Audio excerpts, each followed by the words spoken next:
Coming up on this episode of Nintendo Cartridge Society, we get out our jeweler's loops and investigate some diamonds in the rough. It's dangerous to go alone, so the Nintendo Cartridge Society goes with you.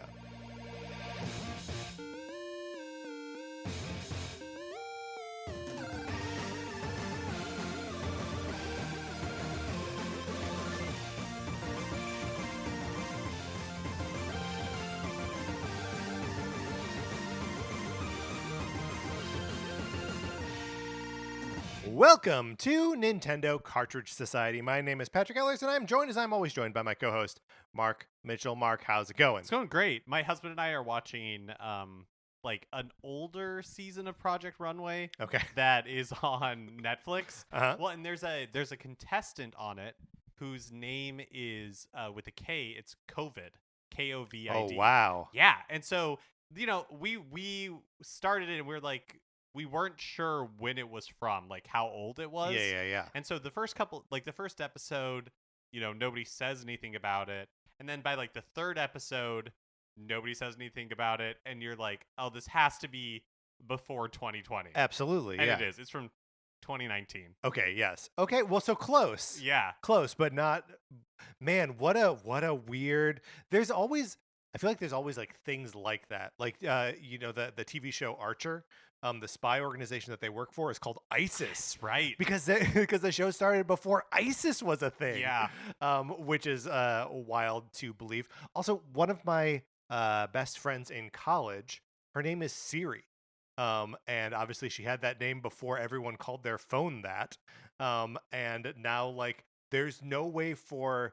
And look, I'm sure her life has been hell because of it, but there's no way for me to bring up my friend Siri without people being like, "Oh, what, your phone?" You know. So like, yeah, it's just weird the way that like a word can become so co-opted by like an event or a thing that like it just changes the meaning of it entirely. Yeah, because before COVID-19, this person they were on Project Runway. Yeah. Nobody thought twice about it. Just Right. This person's name is COVID.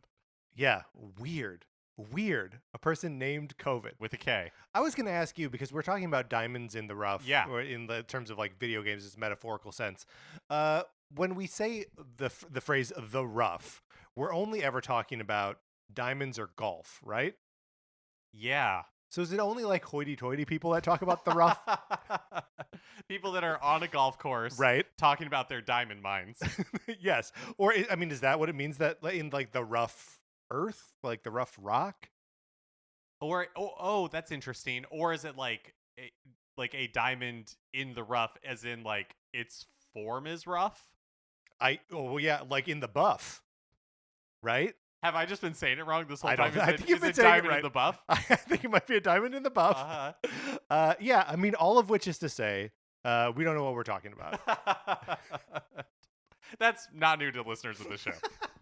If you would like to hear us talking more about stuff that we do know what we're talking about, you can go to patreon.com/Nintendo Cartridge Society, where if you support us at the 8-bit or 16-bit levels, you can get access to our once-a-month episodes of miniseries. We are about to put out our first episode of NCS Arcade, where we are going to be playing games that are available on NSO or NSO plus expansion pack that Mark and I have never beaten before. That's right. And the first one is The Legend of Zelda: The Minish Cap, and I'm very excited to talk about it, which we are going to do this weekend. And the episode will be out soon. So if you are interested in hearing that, definitely check out our Patreon. And thank you so much to our new patron, Neil H. We appreciate you so much. We appreciate all of our patrons, and we appreciate everybody who listens. And also, if you would like to continue the conversation, or I guess participate in the conversation, because normally it's just you and I, Mark, having the conversation, but we take it onto Discord. If you would like to be in the Discord, you can either get access to that by becoming a patron, or by emailing us at nintendocartridgesociety@gmail.com. And I will send you an invitation. You can hop right into the Discord that way. One last thing before we get into our main topic, I just want to plug my Teenage Mutant Ninja Turtles source book. Issue number 1 is coming out February 21st. The second issue is coming out like April 5th or something like that. I'm very excited about this thing. It's very cool. So if you are interested in Teenage Mutant Ninja Turtles or me writing about Teenage Mutant Ninja Turtles, it should probably be and. If you're interested in that and that, then get to a comic book store and pre-order it. Very proud of what is happening there. All right, Mark, are you ready to discuss some diamonds in the rough? In some roughs? In the buff? In the buff? Let's do it.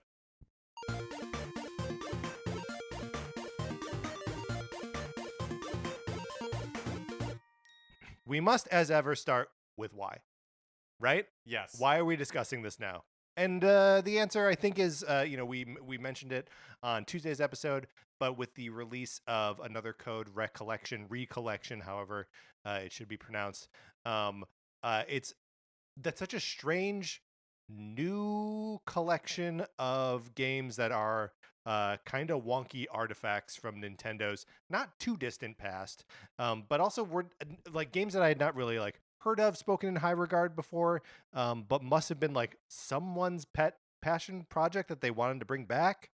Yeah, it's just one of those games that, like, I feel like you do hear brought up occasionally when you're talking about like point and click adventures. But yeah, when it was announced, what a weird felt like a weird pick. Yes, feels like a weird pick. Totally random. Yes. And like part of what makes it a like a cool Nintendo kind of pick is that like one of those games was never released outside of Japan, so there's like a I don't know, like an exoticism to it where it's like, ooh, we never had that here. And just to have it like repackaged and like represented to us in this like shiny way felt very much to both of us like Famicom Detective Club, games which came out a couple years ago, remakes of Famicom Disk System games that again never came out in North America. So yeah, all of which is like to say that there is a like very narrow band of like something that's happening here, right? Right. They're not remaking classics here. They're not remaking like fan favorites. They're just like remaking odd curiosities that like need the remake in order to be represented, right? Like they couldn't just re-release Famicom Detective Club. Right. It wouldn't make any sense. Plus it needs to be localized to high heaven, so like, whatever. But like both of these sets of games, and again, they're both duos. Nintendo loves to do things in twos. Like needed to be totally represented, polished up, and like given to us as though they were new games from the 2020s, while acknowledging that they have this sort of historical roots. Historical roots. And so that's what we want to talk about. Yes. And I feel like, and this is not necessarily a criteria for anything that made it on my list, but I also think it's interesting that, like, yes, they did take these games from the Nintendo DS and the Wii and polish them and represent them, and yet, like we talked about in Tuesday, it's still kind of janky. Yes. Well, and also true of Famicom Detective Club, right? That where it's like the core mechanics include things that are bad game design and remain present, and like I still love those Famicom Detective Club games, but like yeah, I mean I think there's an element to a lot of my picks that are like these are games that I like relatively, with features that make them not great games, right? That make them sort of like 6 out of 10, 7 out of 10, something like that. But papering over those flaws would make it no longer that game. Right. So like it's we're about to like pitch some remakes that would still kind of be, there's still like the hurdle of the original jank to get over. Yeah. Even if they're like presented in like a glossy new package. Yeah, I just feel like there's something about all of my picks that, unless you were to just take the core idea and completely remake it, right, like rebuild it from the ground up, there's always going to be a hitch to it. Yes. Yeah, and truly all of my picks, a hitch remains, but I do think that a modern presentation or in some cases a modern control scheme would change the way, or like the patience that people would have to put up with the sort of jankier parts of it. Yep. Like that's sort of the goal here, right? So it's like it's a very it's like the head of a needle, and we're just trying to thread right through it. Yeah. So I have 6 picks, Mark. Okay. I'll let you go first then. Okay. Well, so I'm going to start with one that I was chatting with Kyle in the Discord about, and was sort of like inspired this idea of like what other games should kind of have this treatment. And of course, it is The Secret of Evermore on the Super NES, a game from Square Enix, Squaresoft, I guess at the time, that was developed like totally by their American branch. Never saw a Japanese release, and has never appeared on any other platform ever. If you've not played the Super NES cart, or a ROM somewhere, you've not played this game. And it is a Secret of Mana like, but not at all in setting. The setting for Secret of Evermore is a classic B-movie obsessed kid from the 1980s gets sucked into a fantasy world that is made up of the 4 separate fantasy worlds of the people who are inside it, their imagination. So like one guy's interested in it's a little girl who's interested in like Stone Age stuff. Her area is like prehistory. There's dinosaurs. There's another guy who's like interested in like ancient Egypt. So his land is like a desert and there are pyramids, and like so on, right? So there's the 4 different like imaginers who imagine these worlds, and you visit those worlds. You're accompanied by your dog, who transforms with every world that you go to. And the magic system is something called alchemy, and this is ultimately the jankiest part of this game is alchemy, because alchemy requires that you are collecting these like raw ingredients, and then you use the raw ingredients to cast a magic spell, which means that you are always limited by the number of the ingredients that you can pick up. There are some of the spells for which there are only like 3 or 4 uses worth of resources in the entire game. And the only way you can level spells up is by using them multiple times. So like there's I forget what it's called, but there's like one really cool, powerful spell that like you can only cast 4 times and you're never going to be able to level it up. I would like to see a remake of The Secret of Evermore and really just make it look nice. Mm-hmm. And then also give me like replenishable resources for the alchemy, so I can actually level things up. There's also too many moments in the game where like the puzzle of it is navigating an overly complicated maze. Let's simplify some of those mazes. I think that's a great pick. Thank you. We played a little bit of Secret of Evermore together here on my Super NT, but we didn't get very far. No, we didn't. Yeah. Yeah, it's one of those like curiosities from the Super Nintendo era that I've never played. This I feel like these are spiritual cousins. Your first pick and my first pick. Boy, I love this because my first pick is. Actually, I feel like a fair number of games on my list are games that I've never beaten. Sure. And this one I've only played a little bit of, all things considered, and that is Star Tropics for the NES. Woo! Yeah. So for the Nintendo Entertainment System, never released in Japan as far as I'm aware.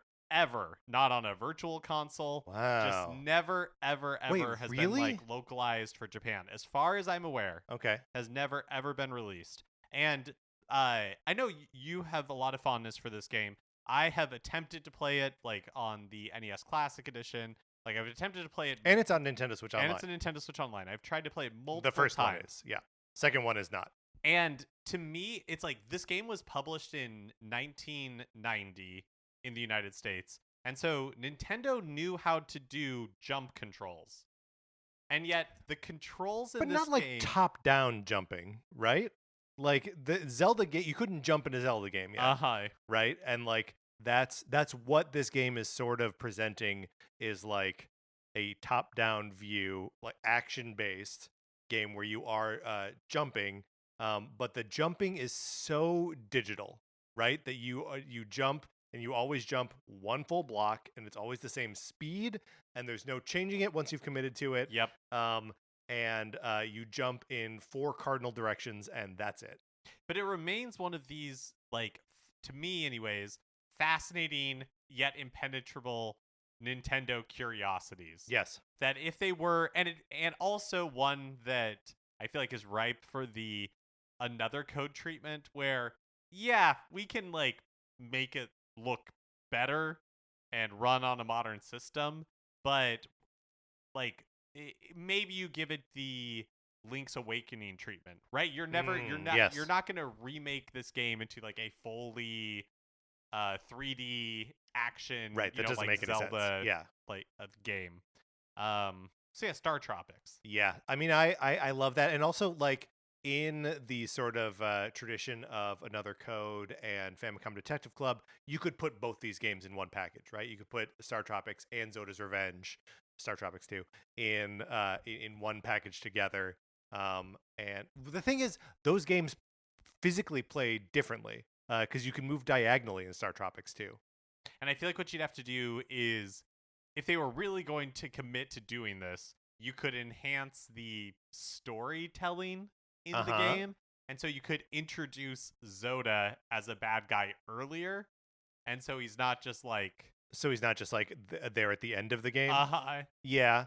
I mean, it's one of the great joys for me of Star Tropics is that the whole thing is like there's an alien civil war and like they crash land on Earth, but you don't get this information until like chapter 9 of 10 or something like that. It's you had for most of the game you're just like sailing around to these like weird islands and experiencing like weird island folk doing stuff, and like pirates, and then all of a sudden it's like no, but also aliens too. There's this Zoda guy. Yeah, you gotta go defeat. Yes, and then he'll get his revenge.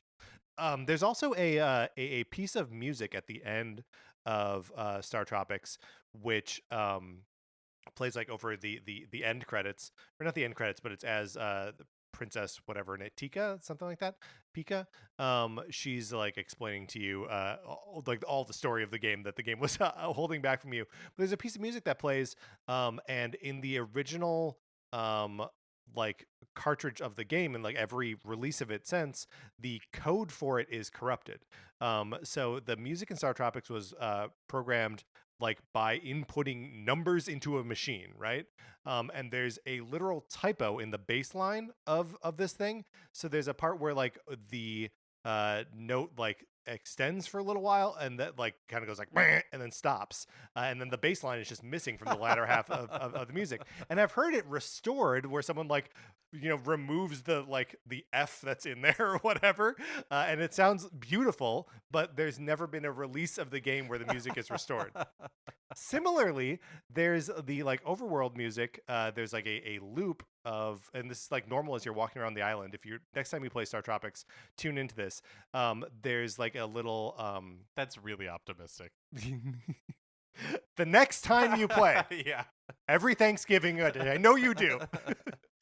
There's like a one of the tracks in the music is this little and the first like loop through the music, it's in time with the melody and the bass line and everything. And then for whatever reason, its loop is shorter than the rest of the music, so it will start over before the loop of the melody starts over. So it starts to like get off from it, and it has this really like arrhythmic quality because of it. And the longer you just sit on the world map, the more out of sync it gets. Wow. So there are two prominent musical errors that could be fixed in a re-release of Star Tropics if Nintendo ever had the courage to do so. Well, we'll hope and pray. Great pick, Mark. Star Tropics is and Star Tropics also has that wonderful thing of like, here's what Japanese people thought Americans were like in 1990. Yeah, it's just living in America and having so much media come out of America. It's very rare to see that sort of like what our media does to other cultures all the time. Yeah. Yes. It's a fun it's house always mirror. fun, yeah, to have that reflected back on us. Your name is Jones. You're a baseball player. Probably have red hair. Oh yeah. Oh, freckles for sure he does. sure. Yeah. No, I mean he's basically like Archie. Okay. My second pick here is a game that recently came to the Nintendo Switch Online, but prior to that had never been released in North America at all. I'm referring to Joy Mecha Fight, which is a NES, like a late NES, or I suppose late Famicom, fighting game where you control robots that fight each other. And the game has a pretty impressive roster, and like zero kind of lag at all, and no flickering. It's sort of a technical marvel that they have like 16 playable characters in the game. I think it's actually more than that, but it's a lot of playable characters in the game, and it all runs kind of perfectly. And part of the way that's achieved is that like the character sprites, instead of being like one big sprite that the NES has to animate, which is difficult, they're all made up of 6 separate sprites. There's like a body sprite, and then like hand, foot, head, right? And those things all like move independently. So the game is actually doing like very little work to render the 2 characters in the space. So it is remarkably playable now. It just doesn't have any of the niceties of a modern fighting game. And I think with a graphical overhaul, some different game modes, including online mode, Joy Mecha Fight could be a stone cold modern classic. That would be cool. Also, localize it, because what's on NSO right now is all in Japanese, and I'm blindly picking modes, and don't know what the characters are called. But yeah, it's one where I'm really just like Code of Paint, guys. Like that's all it needs. It plays so fast and fun that it would just be cool to see it look like a modern new game. It's a great pick. Thank you.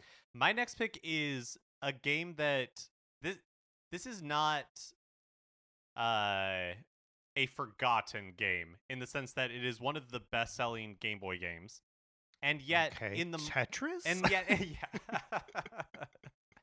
And yet I think they've remade Tetris. And yet in the modern era, Nintendo doesn't really talk about it that much, because it is so different from other entries in its series.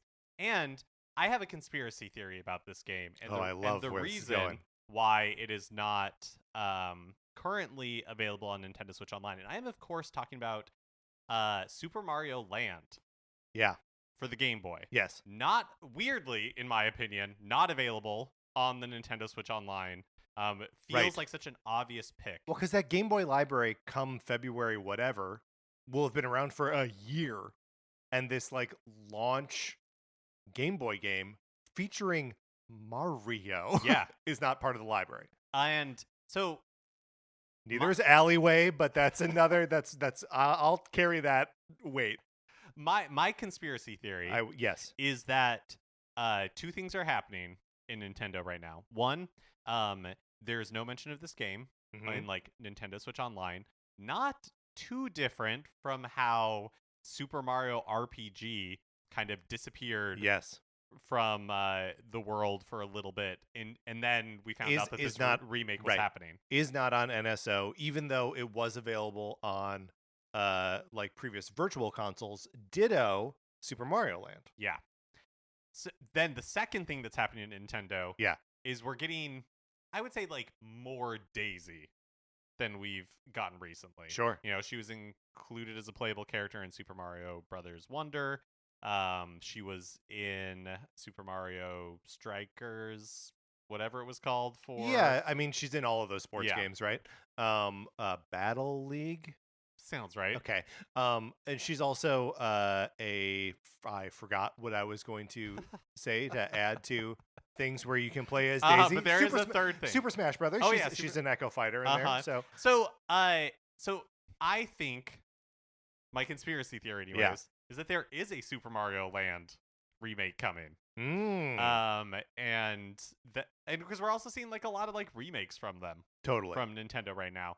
And the reason why I think no matter what you do with this game, it's always going to have that little bit of jank. Yeah. Is not that Super Mario Land is a classic, but it's an outlier in the Mario series. Right. Like, because of initial limitation, it's in the early days of the Game Boy, they eventually figured it out with Super Mario Land 2/6 Golden Coins, but kind of. Yes, I was gonna say asterisk because like make your point, but I want to talk about visual, because initially when I wrote this down, it was a Super Mario Land 2 right remake, but they're such different games.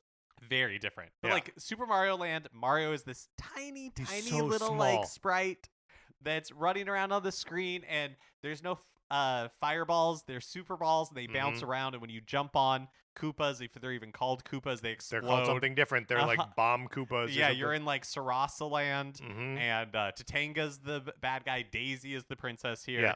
Yeah. And so it's just never going to be a traditional Super Mario Brothers game.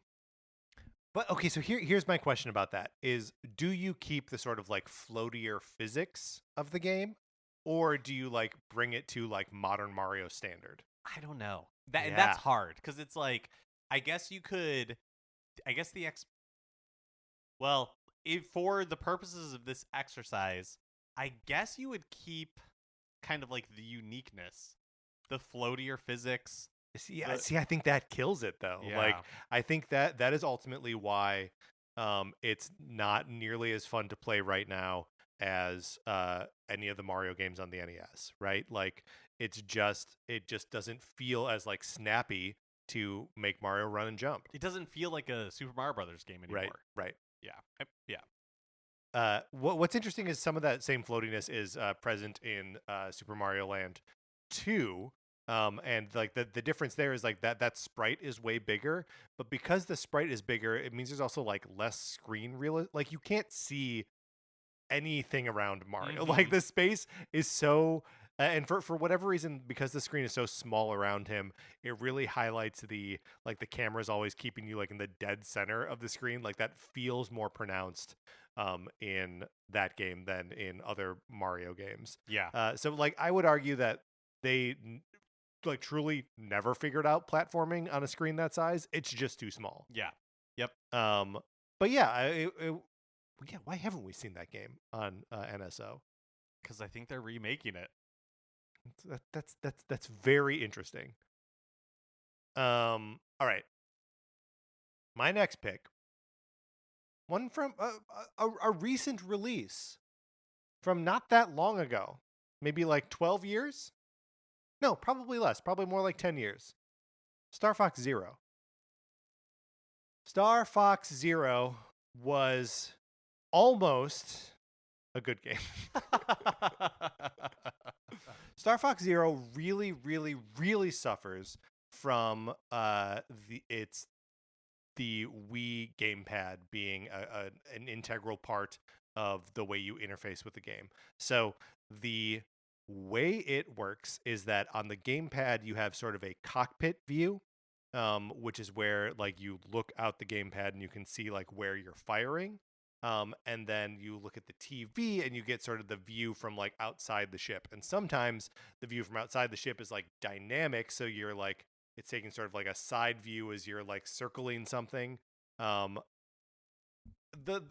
whole thing is just like this mess of like trying to reconcile two different screens and like looking up and down and like moving the gamepad around to like use its gyro controls. You and I played a little bit of this in 2-player, and I think the game worked a lot better. I think we played the whole thing in 2-player. That's true, we beat it. That's right. Yeah.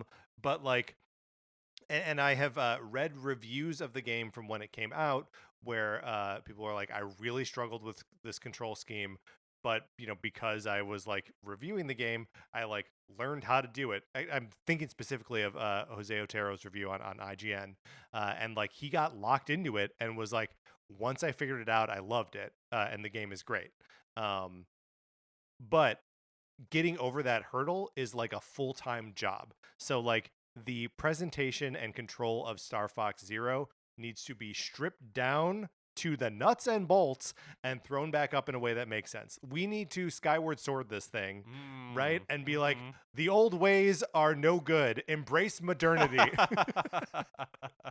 And then we can, because look, it's not like we have Star Fox on Switch right at the moment. No, it's been we keep getting like Star Fox 2 or what's the other example of? Oh, and I guess Guard. Right. Well, when it was in the Ubisoft Toys to Life game that came too late. Yes, Starlink Battle for Atlas. Yeah, on Nintendo platforms, there was a whole like Star Fox thing you could do. That's right. There was like a whole campaign, and like Star Wolf is in there, and all this kind of stuff.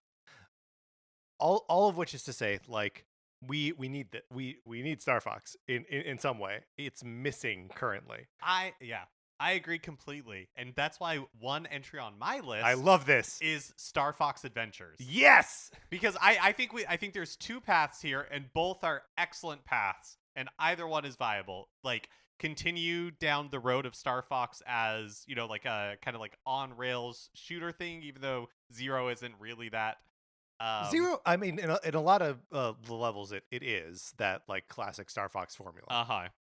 Or it's like, it has been a while since we had a Star Fox game. You didn't really like, by you I mean collectively the universe didn't really like Star Fox Zero. Right. Maybe we bring it back as like a adventure game. Sure. And do you like the Star Fox characters, but this time they're running around Dinosaur Planet and like shooting stuff? You might. Yeah. Maybe let's give it another chance. Here's the thing. The characters in Star Fox are too compelling. The universe is too like interesting to leave it to just this on-rail shooter thing, right? Like an honest like Star Fox tactics game would be so good. An honest Star Fox adventure game like Star Fox Adventures. Adventures or Adventure? I think it's Adventures. So, okay, plural. Okay. Made in a modern engine, I think could be really good. I think so too. Have you played this game at all? Not to any degree other than maybe like standing at a Blockbuster. You know what I mean? Yeah, this was originally a GameCube game, right? Developed by Rare. And like they were developing it as Dino Planet, Dinosaur Planet, yeah. And then Miyamoto was like, "Looks like Star Fox to me." Probably smoking a cigarette.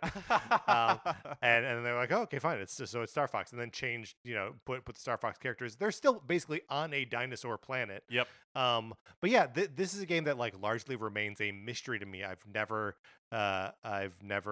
put my hands to sticks on it. Yeah. And in like in the list of Nintendo franchises as they exist today, I think we've had a couple of Metroid releases, in the last couple of years. So I would say that like Star Fox is one of those is a Prime remaster, but yeah. But like Star Fox is like a C tier Nintendo franchise at this point. Like, but it's still a higher tier than Another Code was. And that got a remake. You know what I mean? So like, let's try again. Let's try Star Fox Adventures again. Let's try Star Fox Adventures again. Let's try let's just try Star Fox again, frankly. Since are you imagining the game is really just like a graphical upgrade? From my understanding is that the big kind of like fault in Star Fox Adventures is that the combat wasn't very compelling. It was like pretty easy. So I think maybe this is an opportunity to, hey, we have like this base game. We can improve the graphics, but let's like hone in on call FromSoft. Let's hone in on like the combat part of it. Let's make it a super difficult combat situation. I think would you think like a heavier kind of combat? Yeah, I was joking about FromSoft, but like something more like that, or more like Bayonetta like character action kind of. That would be really fun with Star Fox characters. Yeah, Star Fox characters in a like Bayonetta / Devil May Arkham Cry. Knight. Yeah. Ooh, Arkham Knight. I like that as sort of like the splitting the difference between those two extremes. That'd be good. All right, Mark. For my next pick, I have a cheat. I'm cheating. Do you remember the NES game Pinball? I remember it existing. Yes. It is available on Nintendo Switch Online. And there's a single pinball table. In there, it's 2 screens tall, and then there's like a little room that you can hit the ball into, where Mario's walking around with a platform and he has to like keep the ball in the air. That was one of the NES games that we had as a kid, or that I had as a kid. So I put a ton of time into NES pinball. Nintendo's done this a couple times where they're like, let's make a pinball game. Usually on, NES, yes, but then always on handhelds, right? There's Kirby's pinball. There's Mario Pinball Land, and of course Metroid Prime Pinball. Let's put all those pinball tables into one collection. Let's make it look nice. Let's make the physics make sense. And then like, hey, you want to make a couple other like Nintendo pinball tables? Great, let's do it. Where's a pinball collection from Nintendo? Normally I'm against cheating, but this cheat I like. Thank you. I'm into it. This is such a good idea. Yeah, let's put all those pinball tables together. There's a Pokemon one. Yeah, yes, thank you. Also, I know this is not Nintendo, obviously, but there was a Pinball of the Dead, like a House of the Dead pinball machine. Let's put that in there too. Yeah, definitely. Does it seem in some ways like, for as much as Nintendo like started in like video game wise started in arcades, does it seem weird they don't have a like bigger pinball presence? Like there aren't like real life like Nintendo pinball machines. Yeah, that's interesting. I've never thought about it before, but it's an avenue of arcade-dom that Nintendo seemingly, I don't know that they ever dabbled in it. Yeah. Well, actually, like now that I'm thinking about it, they don't do like anything in arcades that isn't just like swapping out a regular arcade cabinet with like some buttons and a joystick. Like there's no like Nintendo branded claw machine. There's no Nintendo branded, that's right. Yes, like all that kind of stuff, or even like Plinko or anything like that. Pachinko, I guess it's just Plinko on Prices Right. Right? Yeah. Yeah. But that and maybe that's like a cost saving thing that they were always just like, because a lot of Nintendo machines are like modded from what it was originally shipped as to the next thing, because it meant that they could update games cheaply without having to like ship a whole cabinet or whatever. But yeah, they did virtual pinball a couple times. Let's get that collected and all gussied up so we can play it at home. Mine is also kind of a cheat. My next one is also kind of a cheat. And the reason it's a cheat... Hey, I always like cheating, and I support this cheating. And the reason it's kind of a cheat is because I don't think this game is janky, and I don't really think you need to change much other than make it maybe graphically improve it for a new system. And that's Legend of Zelda Triforce Heroes. Yeah. I think it's a great game. Yeah. I think more people should play it. This is and right. I think it should be available on Switch. Yes. Honestly, I think you changed nothing. I don't you think just you put need it out to. on Switch. I know. I enjoyed playing this game so much. Yes. That I don't understand why it is not a beloved entry in this. Actually, I do. Yes. Because it was on Nintendo 3DS, and it is hard to find 3 other people that you could play with locally, because you all had to have your own copies of the game, and it was just kind of hard to find 3 people that you could play it with locally at all. And you could also play it online too, but just like it came out late enough in the 3DS's life cycle that like that it just wasn't. As like an adult man living an adult man's life, I couldn't like put that together at all, like to get 2 other people around until we recorded an episode with Matt Acevedo and had a great time playing the game. And it is like I feel like it also doesn't have a very good reputation. Yeah. And it's an interesting take on the Zelda formula. It's a Zelda spin-off for sure. Totally. And it focuses on fashion and it's Hytopia and like so all these fun. things that are just it is really fun, but it's very different.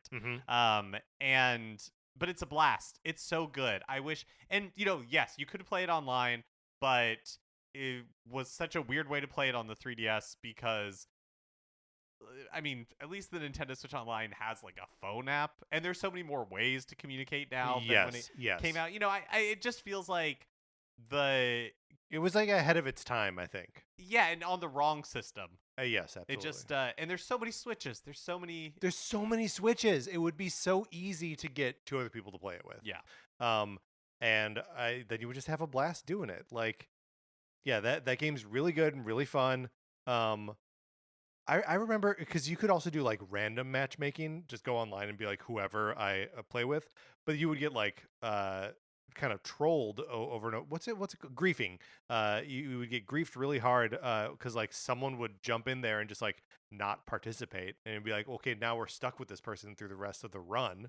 Right, and that's a totally like, yeah, of course that's not going to be fun at all because the game requires such close collaboration. Like there were so many times when we were playing with Matt that we squeaked by right mere milliseconds in order to, and those moments were so fun when you finally like accomplish the task. But doing that online with strangers just would not have the same joy at all. Right. And yeah, like you can go back like into the dungeons or like they're all like little dungeon runs and like you can put on like special conditions of like don't get frozen or like you have half as many hearts or whatever to just like retry challenges and get more rewards. Like it's basically the sort of like the Destiny model or something, right? No, it is. It's I love Triforce Heroes and I think a presentation of it would be a great thing. Do you think it would also make sense to allow people to play with bots? Oh, that's interesting. I would be. Do you know what? If that is a way to get more people to play this game, yeah, I'm all for it. Right? Like I think, or even just like one bot. Say you only have like two of you working together, and like you have a bot, and you can always like take over the bot if you need to. Like that would. I think that would go a long way towards making the game more accessible, and then more people would play it. Yep. What a great pick. I'm mad I didn't think of it. My next pick, hey, put a quarter in the jar or whatever it is when I do a thing that I do all the time. Virtual Boy. I was going to say a lot. That's not true. A handful of games exist for that thing. None of which have ever been brought to any other platform at all. Really kind of disappointing. Yes, especially because we had a 3DS. You could have put 3D games on there perfectly. But there's also a huge problem with Virtual Boy games in that they look crazy. That it is a single color system. It's a black background with red. It's not even like the Game Boy, where the Game Boy has like 3 different colors of pixels plus just like the base like see-through. It is either red or nothing in the Virtual Boy.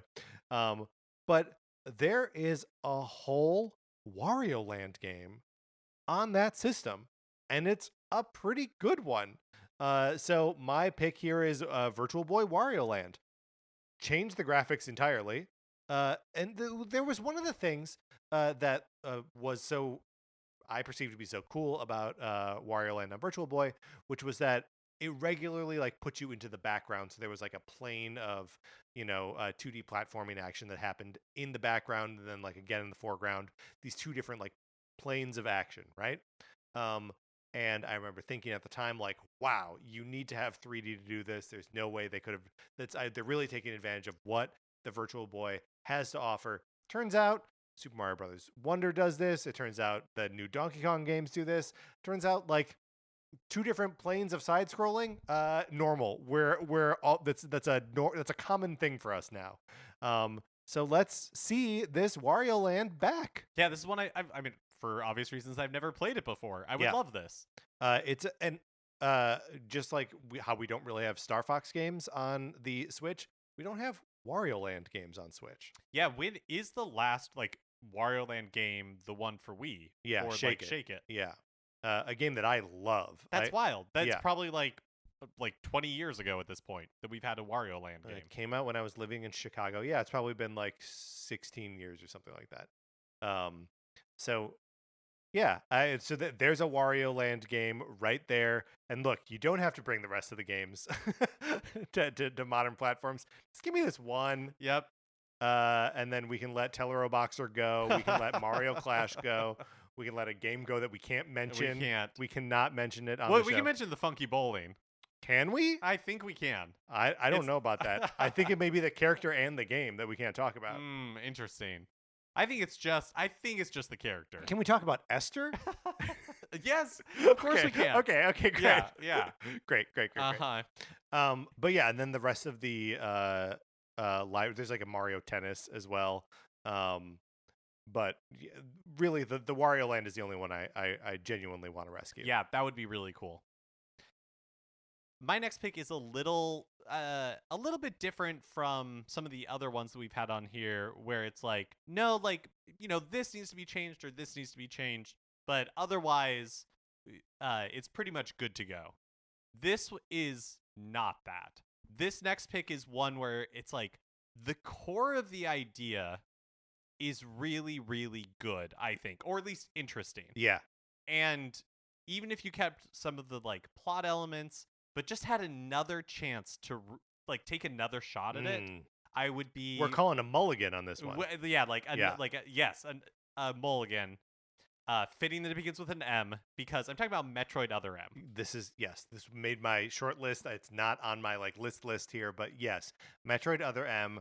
There's something there that's good and that is interesting, but it is not on the screen. No. In execution, it falls apart in so many ways. I think it falls apart in gameplay because you're never like I feel like they kind of wanted to do this like Ninja Gate, because they got Team Ninja as the developer of the game. They kind of wanted to do this like Ninja Gaiden thing, but you never have like the freedom of movement with Samus to really do anything very cool. Yes. And this again, reject classicism, embrace modernity. The control system for this game was wrong. It was bad. You had the Wii remote turned on its side like an NES controller, and most of the time you use that to just like move Samus around on a 2D kind of plane, occasionally into 3D, right? That she would like move up. You'd push up to like move like forward, like dash and stuff. So like there's a little bit of that, and then you would go into first person by pointing the Wii remote at the screen and then shoot missiles that way, and then like put it back in. So like it's never the rapid switching between those two things is like not a satisfying thing, and wholly disorienting every time you do it. And then when you're holding it like an NES controller, you don't have enough buttons to do the kind of things that Samus should be able to do. And and then it has like these segments that are just so like pixel hunting segments. Yeah, that are just poorly thought out. I truly think that the core of the story could be told in an interesting way, but the cutscenes are just awful, and they go on forever and are unskippable. There's just like so many like own goals in the making of Other M that we've had the Samus Returns remake, we've had Dread. Like I feel like the thing is, it needs to be a more mature presentation of that story than either of those games too. I guess what I'm saying is like from like a gameplay perspective, yes, right?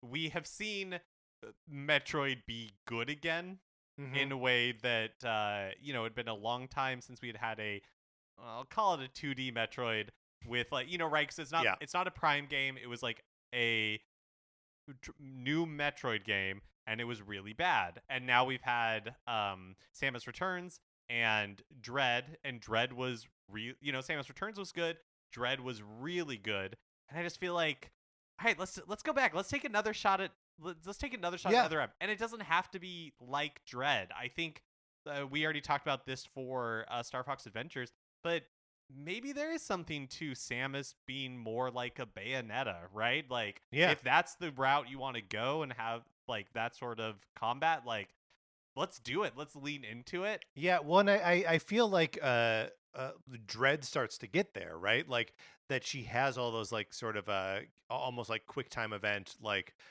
counters, or like just little moves that you do that are more flashy and more like kind of like trigger finger based, where you're just like pulling things off the right second. And you can just like flow through it if you're really good, right? You can run and you can jump, you can be dashing, you can slide, you can do all this stuff without having to stop and point the missiles in first person and then go back. Right? Like let's just let's do it. Let's make Other M good. Yeah, I love that. I the thing that feels impossible to me, I love Nintendo. They're like my favorite video game developer. I think they are I think they're just bad at telling stories, right? Like especially anything that even like approaches a cinematic presentation of a story. And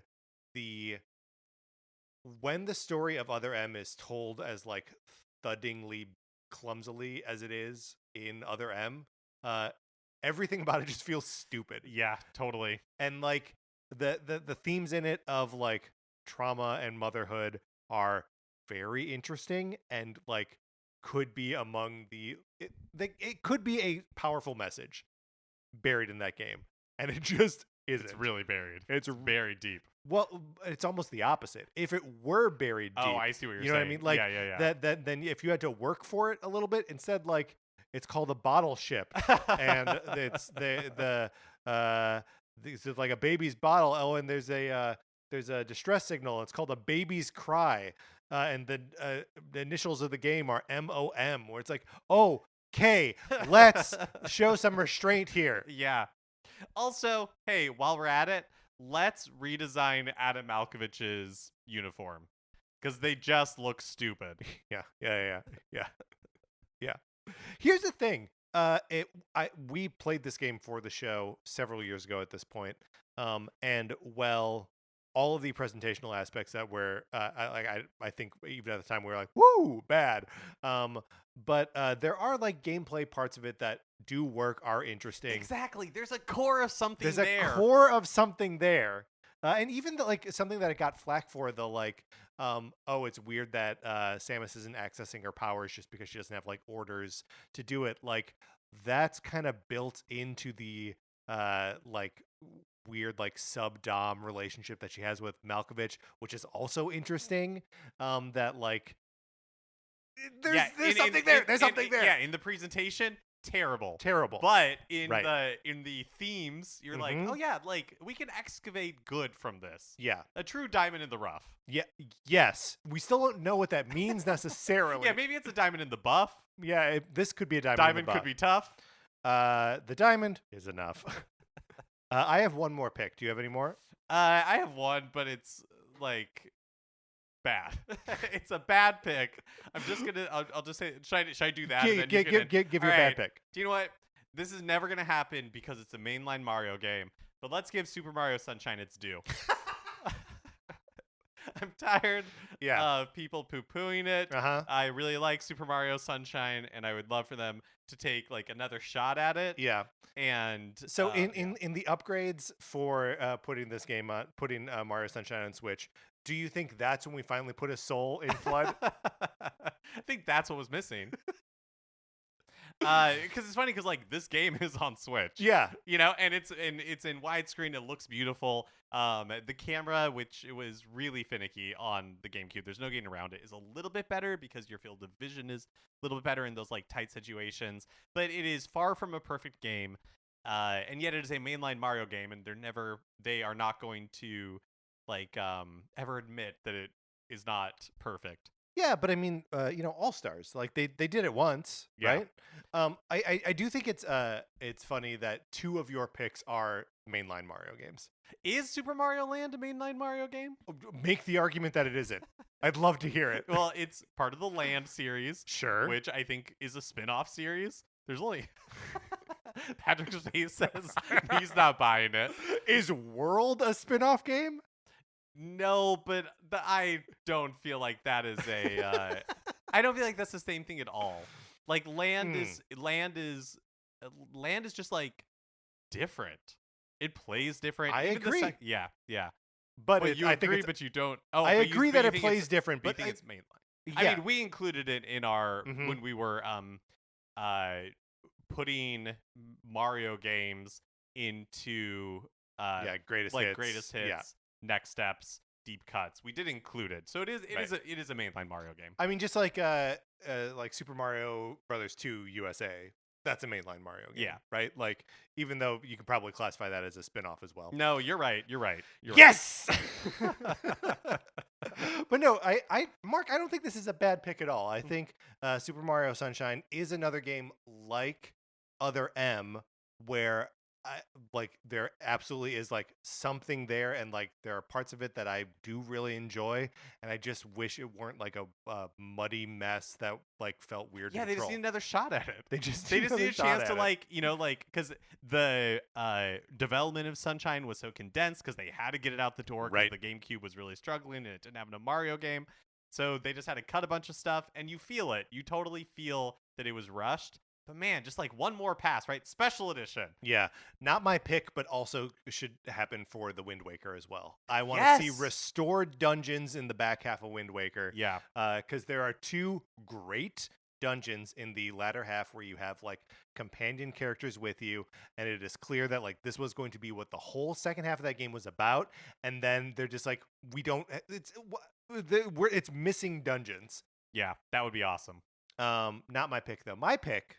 It's an NES game developed by Rare. A little game called Anticipation. Mark, are you familiar with Anticipation? Is it based on a board game? So it is a board game. It's a video game board game. I don't know if there's a real life version. Okay, yeah, then maybe I may or may not know what this is. So in Anticipation, you it is a board game. You roll dice and like move the little pieces around the board, and then depending on what color you land on, you go into a like a thing where there are just like dots, and then some like blanks on the bottom, and so like it's going to draw something, and you have to, as soon as you recognize it's like connecting dots, then you like buzz in and like type what the thing that it's drawing for you is going to be. This is definitely not what I thought it was. And it's up to because it's a board game, it's like turn-based, right? You can have multiple more than just two people playing at a time, but with a Switch you could have however many Joy-Cons you could hook up together. But like this is it. This is like the entirety of the game is you're trying to like score points by guessing the thing that it's drawing before everybody else. And what a fun like party game that would be to have now. And also you could have more shapes that it's drawing and just be a more dynamic presentation of this great game, Anticipation. That'd be super fun. I don't think I've ever played this before in video game form, or if a real life form exists. I don't know how it would exist in real life. Right, like the drawing of the... Right. Yeah, but no, that sounds really... I have never heard of this game. That sounds really cool. It feels like a perfect fit for like a Clubhouse Games release. Yeah, totally. Or, like something like that. Like a great party game. Like it just seems like a really fun party game. And I believe that it was made by Rare before they were purchased by Nintendo. Because they weren't a Nintendo studio when they made like Battletoads originally, right? No, I don't think so. I don't think they were a Nintendo studio until they made Donkey Kong Country. Yeah, that makes sense. Also, please acknowledge my restraint in not bringing up Battletoads at all during this episode. Well, I mean, some things are just perfect the way they are. I said it before, but like a Battletoads collection? I mean, is there Battletoads pinball? I mean, I know we're not pitching. We're not pitching perfect games. Now you're teasing me. Yeah. All right. Any other picks, Mark, or have we done it? We've done it. All right. Let's close this out. Sort of a challenging exercise. Yeah, it was harder than I thought it was going to be when we pitched it as a topic idea. Well, because there's like like we were saying, there's sort of that like that needle that we're threading, where it's just you want to get it just right, something that like isn't bad. Like there was a second where I was like, Animal Crossing Amiibo Festival. Do I want to talk about that? Urban Champion. Right. And then it's like, no, these games are just bad and they should stay where they are. Right. Like there's no need to revisit them. And it's also something where it's like Rusty's Real Deal Baseball. Right. Wouldn't it be great to have that on? Yeah. And of course it would. But it's kind of like, I don't need that to be changed at all. So, but I'm glad with the list we came up with. If you, listener, have a game that you would like to see given the another code recollection treatment, email us Nintendo Cartridge Society at gmail.com or get in that Discord. I'm sure we will be talking about this tomorrow. That's going to do it for this episode of Nintendo Cartridge Society. Thank you so much to our 16-bit patrons, Connor McCabe, Patrice Millette, David Henley, Alias X, and Kyle Seaborn. We appreciate you all very much, and we appreciate everyone who is listening or in the Discord or on Patreon. Thank you so much. Anthony DeLuca made our logo. Our theme music is provided by 8-Bit Betty. You can get more of his music by going to 8bitbetty.com or by listening right now. For my co-host, Mark Mitchell, this is Patrick Ellers, saying thank you for listening.